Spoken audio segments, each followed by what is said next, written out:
Hello everyone, welcome to Nova Gyan. आज हम करने जा रहे हैं अब आगे जो एग्जांपल्स और थ्योरम है आज हम वो देखेंगे। तो अब स्टार्ट करते हैं।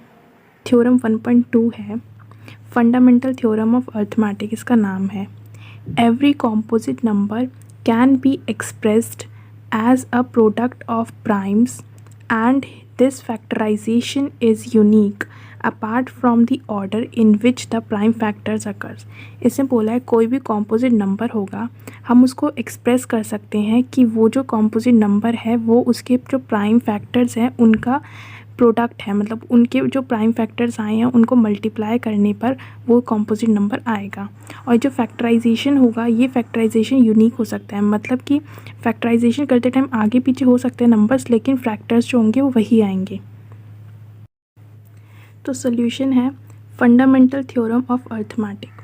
अब हमने कोई नंबर लिया है 300, ठीक है। ये कॉम्पोजिट नंबर है। कॉम्पोजिट नंबर मतलब क्या होता है, जिसके जब हम फैक्टर्स करते हैं तो दो से ज़्यादा जिसके फैक्टर्स होते हैं वो हमारा कॉम्पोजिट नंबर होता है। 300 के अगर फैक्टर्स करेंगे तो इसके कई सारे फैक्टर्स निकलेंगे, इसलिए कॉम्पोजिट नंबर है। इस 300 को हमें डिवाइड करना है तो हम देखेंगे किससे डिवाइड होगा। पूरा नंबर डिवाइड होना चाहिए।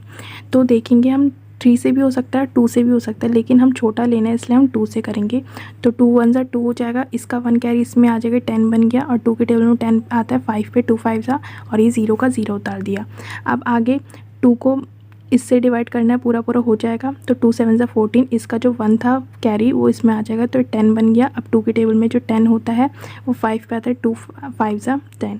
फिर अब ये 75 को डिवाइड करना है, तो 2 से होगा नहीं क्योंकि यहाँ पे फिर लास्ट में 1 बचेगा, तो हमें पूरा कंप्लीट डिवाइड होना चाहिए, तो इसलिए हम लेंगे 3। तो 3 2 से 6 होता है, इसका 1 कैरी यहाँ पे 15 बन गया, और 3 के टेबल में 15 आता है 5 पे, तो 3 5 से 15 हो गया। अब यहाँ पे बचा 25। अब हम देखेंगे 25 पूरा किससे डिवाइड होता है, 3 से भी नहीं होता, 2 से भी नहीं होता, 4 से भी नहीं होता, सीधा 5 से होता है। तो 5 5 से 25। अब 5 1 ज़ा 5। ऐसे ही अब हमने दूसरी, ये हमारे इसके फैक्टर्स बने हैं, ठीक है। अब हम इसको दूसरी तरीके से करते हैं।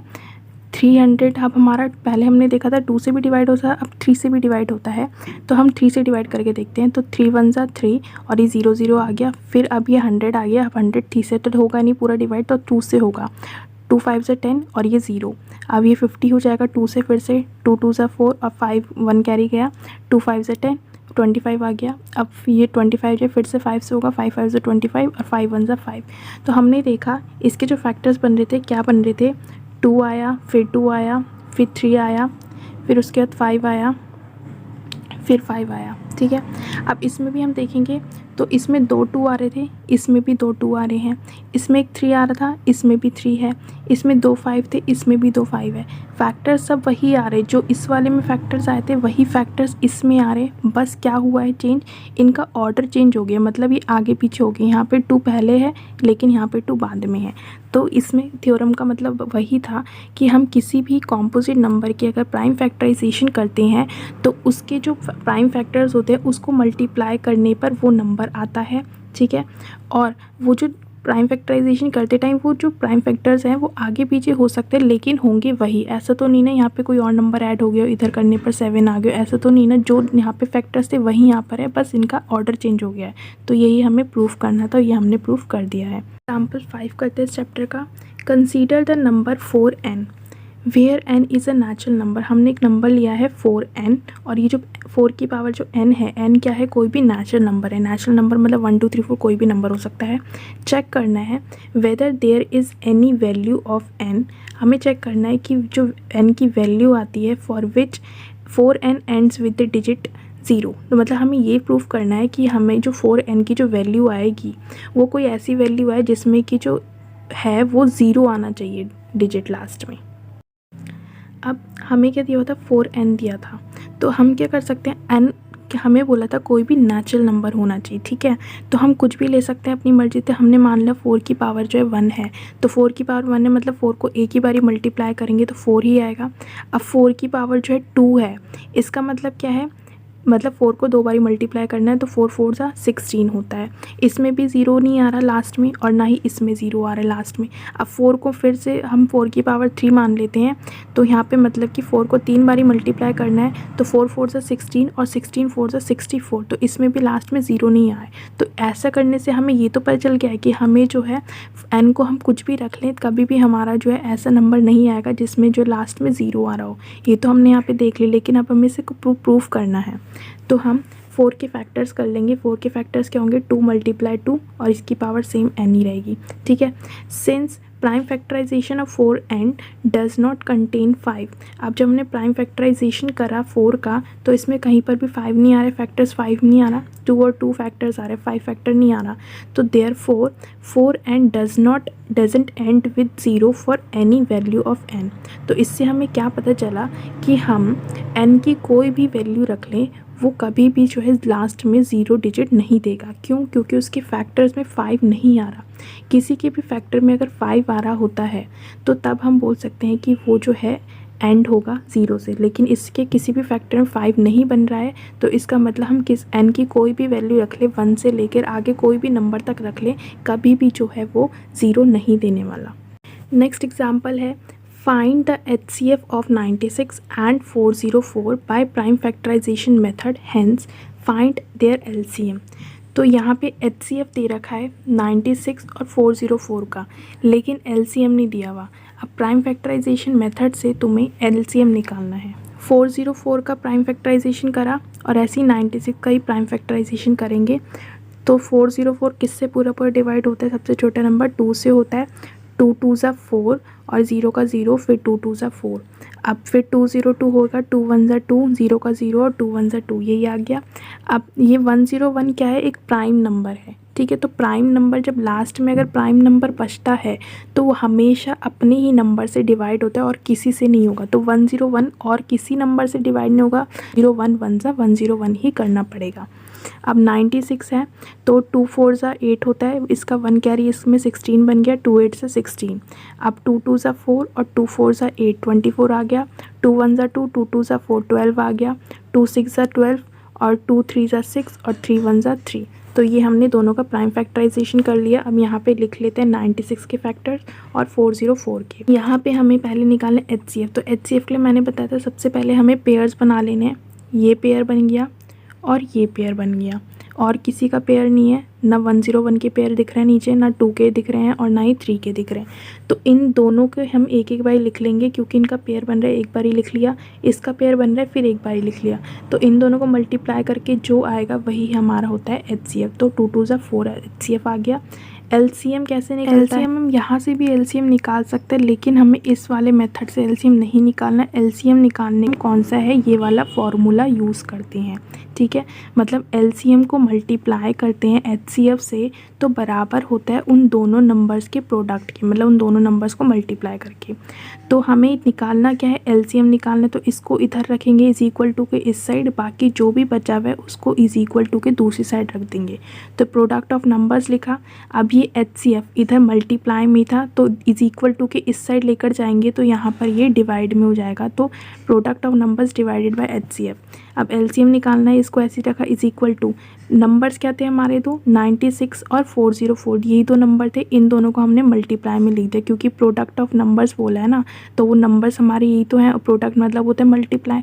तो 96 मल्टीप्लाई 404 और डिवाइड करना है HCF। HCF क्या निकला था, 4 निकला था। अब यहाँ पर अगर कोई डिवाइड होता है, कटता है, तो उसको काट देते हैं। तो ये कट रहा है 404 से, तो ये आ जाएगा 4 1 ज़ा 4 और ये हो जाएगा 4 1 ज़ा 4, 0 का 0 और 4 1 ज़ा 4। तो ये 101 आ गया कट के। अब लास्ट में ये करना है, 96 और 101 को मल्टीप्लाई करने पर आया 9696 और यही हमारा निकला है LCM। तो हमने LCM निकाल दिया। एग्जाम्पल 8 है, find the HCF and LCM of, 3 numbers दे रखे हैं 6 72 एंड 120। इन दोनों के LCM HCF निकालना है प्राइम फैक्टराइजेशन मेथड से। सिंपल है। तो इनका प्राइम फैक्टराइजेशन कर लेंगे। जब भी क्वेश्चन में दिया हो प्राइम फैक्टराइजेशन मेथड से निकालना है एलसीएम एचसीएफ, तो हमेशा यही करना है। तो 120 का प्राइम फैक्टराइजेशन करा, 2 6 ज़ा 12, 0 आ गया, 2 3 ज़ा 6, 0 आ गया नीचे, 2 1 ज़ा 2 और ये कैरी बन गया 10 बन गया, 2 5 ज़ा 10 हो गया। अभी 15 3 से कटेगा, 3 5 ज़ा 15 और 5 1 ज़ा 5। ऐसे 72 का निकाल लेंगे, 2 3 ज़ा 6, ये 1 कैरी गया 12 बन गया, 2 6 ज़ा 12, 2 1 ज़ा 2, इसमें 1 कैरी गया 16 बन गया, 2 8 ज़ा 16। अब 2 18 आ गया, 2 के टेबल में 18 आता है 9 पे, 2 9 ज़ा 18 और ये 3 3 ज़ा 9 और ये 3 1 ज़ा 3। अब 2 6 का करना है, तो 2 3 ज़ा 6 और 3 1 ज़ा 3। तो इन दोनों के जो भी तीनों के फैक्टर्स जो भी आए वो लिख लेंगे, 6 के फैक्टर्स, 72 के फैक्टर्स और 120 के फैक्टर्स। अब एचसीएफ निकालना है तो सेम क्या करना है, पेयर्स बनाना है। तो इधर 2 का पेयर बन रहा है और किसका पेयर बन रहा है, 3 के पेयर बन रहा है। इधर भी 3 है, फिर इधर भी 3 है और फिर इधर भी 3 है, तो ये 3 के पेयर बन रहे हैं। तो जो भी पेयर बन रहे हैं उनको एक एक बार लिख लेंगे। 2 का पेयर बन रहा है और 3 का पेयर बन रहा है, तो 3 2 ज़ा 6 हो गया हमारा एचसीएफ। एलसीएम के लिए जिनके पेयर्स बन रहे हैं वो तो एक एक बार ही लिख लेंगे। जैसे 2 का पेयर बन रहा है उसको एक बार ही लिख लिया। अब ये वाला 2 है, ये 2 है, ये 2 है और ये 2 है, ठीक है। तो इनके जो है पेयर बन रहे हैं, ठीक है, तो इनको भी लिख लेंगे। इसका पेयर एक बन रहा है और इसका पेयर बन रहा है।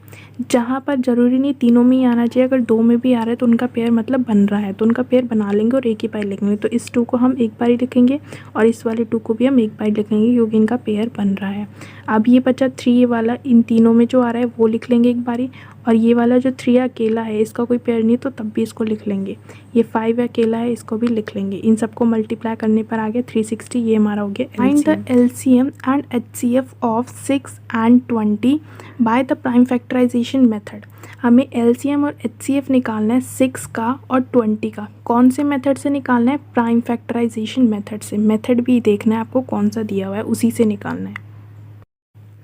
अब एलसीएम एचसीएफ निकालने के लिए पहले प्राइम फैक्टराइजेशन करते हैं। ये जो हम कर रहे हैं इधर, ये इसी को हम बोलते हैं प्राइम फैक्टराइजेशन, ठीक है। तो हमें पहले 20 और 6 का निकालना है, तो दोनों का प्राइम फैक्टराइजेशन कर लेते हैं। 20 का प्राइम फैक्टराइजेशन किससे, कौन सा सबसे छोटा नंबर है जिससे 20 पूरा पूरा डिवाइड हो जाएगा, तो 2 है। 2 1 ज़ा 2 और ये 0 का 0 आ गया। फिर ऐसे ही 10 आ गया। अब 2 के टेबल में 10 आता है 5 पे और ये 5 1 ज़ा 5। ऐसे ही 6 का कर लेंगे, 2 3 ज़ा 6 और 3 1 ज़ा 3। तो ये इसके यहाँ पे लिख लेंगे। 6 के फैक्टर्स क्या आए हैं, 2 और 3 आया, और 20 के फैक्टर्स क्या है, 2 × 5। अब एचसीएफ कैसे निकलता है, एचसीएफ में हम देखते हैं ये जो फैक्टर्स आए हैं इनमें जो है कौन से ऐसे नंबर है जिनके पेयर्स बन रहे हैं, तो हम उनके पेयर्स बना लेते हैं। ये नंबर है और कोई नंबर है जिसका पेयर बन रहा है, नहीं है, सिर्फ यहाँ पे जिसके पेयर बन रहे हैं वो 2 है। और 2 को 2 बार ही लिखने की ज़रूरत नहीं क्योंकि इनका पेयर बन रहा है, इसलिए हम इसको एक ही बार लिख लेंगे। तो एचसीएफ क्या निकला हमारा, 2 निकला। अब एलसीएम कैसे निकालते हैं, जो नंबर्स के पेयर बन रहे हैं वो पेयर को एक ही बार ही लिखेंगे। जैसे ये 2 है, इसका पेयर बन रहा है तो इसको एक ही बार ही लिखा। अब यहाँ पर क्या है, एक और 2 है लेकिन इसका कोई पेयर नहीं है, तो हम इसको एक बार ही ऐसे ही लिख देंगे। अब यहाँ पर क्या है, फिर 3 है, 3 का भी कोई पेयर नहीं है तो इसको सेम ऐसे लिख देंगे। 5 है, 5 का भी कोई पेयर नहीं है, सेम इसको ऐसे लिख देंगे। अब इन सबको क्या करना है, आपस में मल्टीप्लाई कर लेंगे। मल्टीप्लाई करके क्या है, 60 है और यही हमारा एलसीएम है। तो एचसीएफ निकल गया, एलसीएम निकल गया, यही हमें सॉल्व करना था बस। अगर आपको वीडियो अच्छी लगी हो, आपके लिए हेल्पफुल हो, तो वीडियो को लाइक ज़रूर कीजिएगा। और अगर कोई भी डाउट हो तो आप कमेंट कर सकते हैं और चैनल को सब्सक्राइब करना मत भूलिएगा।